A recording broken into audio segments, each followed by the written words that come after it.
Hi everyone. First of all, thanks for the intro. I'm going to talk about the dinosaur tool that is UIKit. And I'm going to talk to you about table views, and more especially about how to implement them in a more flexible manner. Table views are everywhere in iOS. They are in the setting screens. And over the last year, I've worked in with three different applications, and of course, all of them were using table view at some point. They are quite easy to manage, but since we spend so much time implementing them on so many equations, it's that much more impactful to improve the way we handle those. So let's try and see. Let's create a model for what is a table view and work from that to a more flexible way to manage our data sources. To do that, we're going to focus on one example of screen and try and decompose it. So a table view is mainly an array of sections, and that's it. So I hope you've learned a lot. I'm going to develop what the section is, of course. There's an array of cells. Sometimes you have a header, and sometimes you have a footer. As you can see, we are handling a generic strict which has three type parameters, which is a lot and not that easy to use. So we are going to take advantage of the fact that Apple handled headers and footers the same way in its data source implementation and just merge those two parameters. OK, so now we have a model, and let's see how we can use it in a real-world application. So let's take another example of screen, and we're going to try and implement it in two different ways. One is the classical way using enums, because we have a static screen, and it fits very well our purpose. And another one, we're going to use the view model we just created.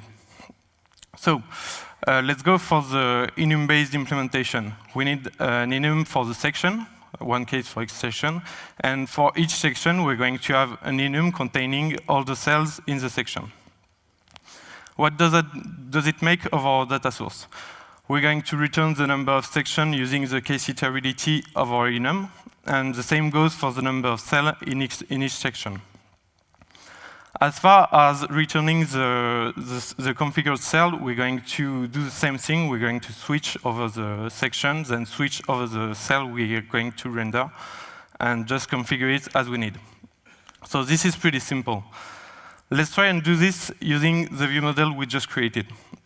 We're going, once again, to use an enum section, an enum to represent the section, and have a case for each section. And also, we're going to have an enum for each cell, but this time we don't need to separate which cell goes into which section. What does it make of our data source?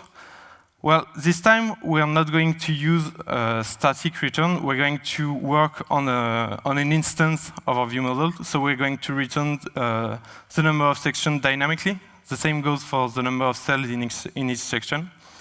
And when we need to configure a cell, we just need to look what model we have at the given index path and return the cell accordingly.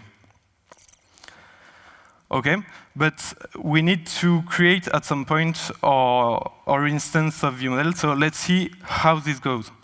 Actually, it's really simple. And as you can see, it's quite clear what we are going to end up with. We have almost what you see is what you get, because you have two sections that are clear to read, and you know what you're going to end up with. OK, so that's great, but it's not really clear how more flexible it is. So let's try and re-implement the same screen with a minor UI difference and see how both of our data source is going to react with this change. So let's go back. We're back to our enum implementation, and we're going to merge our two sections into one. So what we're going to do is we're going to remove the case for the missing section and merge the two enums representing the cells of each section. And once we've done that, we're going to have to fix some problems we have in our data source, because there's a type that is no longer existing, and there is also enum case that are no longer existing. So we need to update it here. And same goes for returning the cells. We're going to have to merge our two functions, account section cell and user info section cells. And that's it. So it's not that hard. But let's see how it goes if we use our view model. Here, we're just going to have to remove the section case that is no longer useful. And that's it. For the data source, we have no change because it's completely dynamic, and we didn't change any of the case we were using, and the types are still the same. But at some point, we're going to need to update the creation of our model.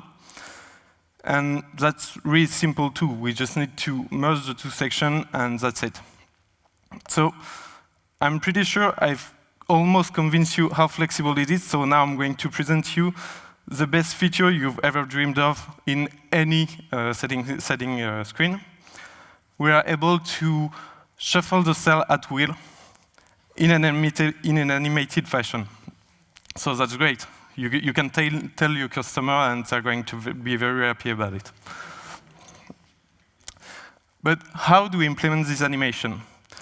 Well, this animation comes almost for free because we're going to do none of the work. We're going to use a pod called difference_kid, and we're going to take advantage of this to have our view model change animated almost for free once again. So how does difference_kid work?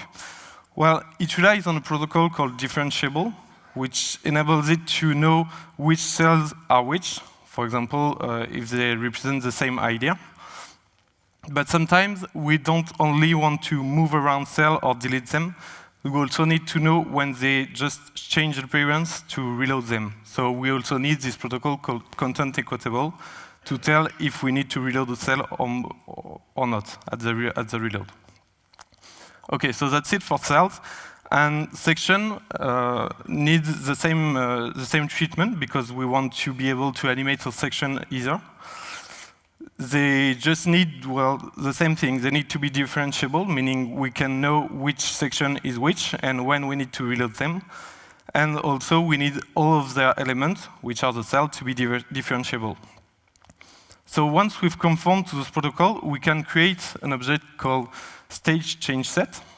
This object, we don't need to know anything about its detailed implementation because we are not going to use it that much. And the Cocoa pod does everything for us in this case. And once we're able to create this stage change set, we're going to pass it to an extension in our UI table view, just to reload and make sure everything is reloaded with animation. And that's it. So let's see how it goes in the code. We have a configure function, which receives the view model we want to be displaying at the end of the reload cycle. We generate a change set whose initializer is provided by the pod, so we don't have anything to do here either, and just call the reload function on our table view to reload with animation. Of course, all that I've presented you here is also valid for collection views, because at some point, when you can do something with the table view, you can do it with the collection view. And that's it. Hope you've learned something new, and thank you.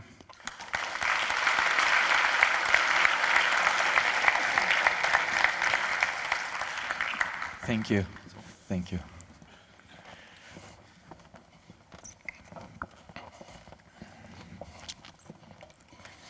It's a really interesting approach. Did you manage to remove a lot of code with that in existing apps? Yeah, definitely. I mean, the idea is kind of based on the fact that we don't want our UI to be smart, like said in this morning sessions. We want just to display a model of what we want, and that's just, it came just from this idea, and it's really simple to implement after all. Yeah, it should contain no logic. That's exactly.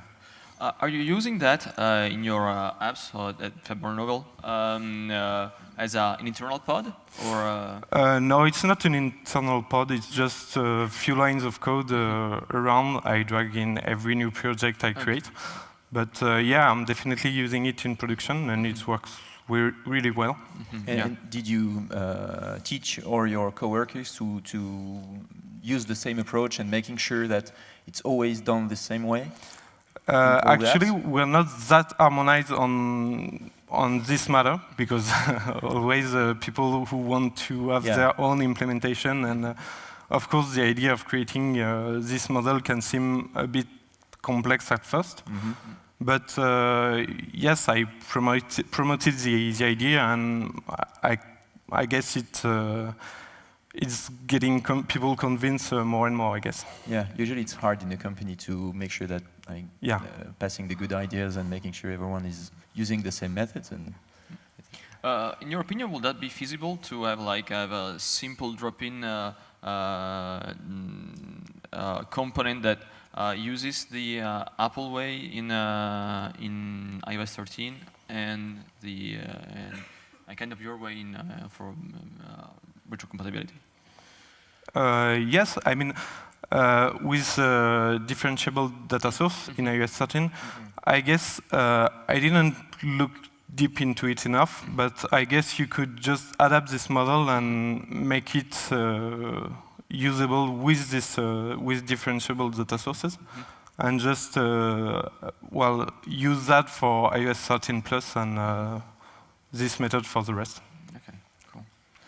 Yeah, I just feel bad because my forms don't shuffle, so yeah. Yeah, you're going to update that after the conference. Yeah, totally. Thank you very much for your talk. Okay. Thanks. Thank you.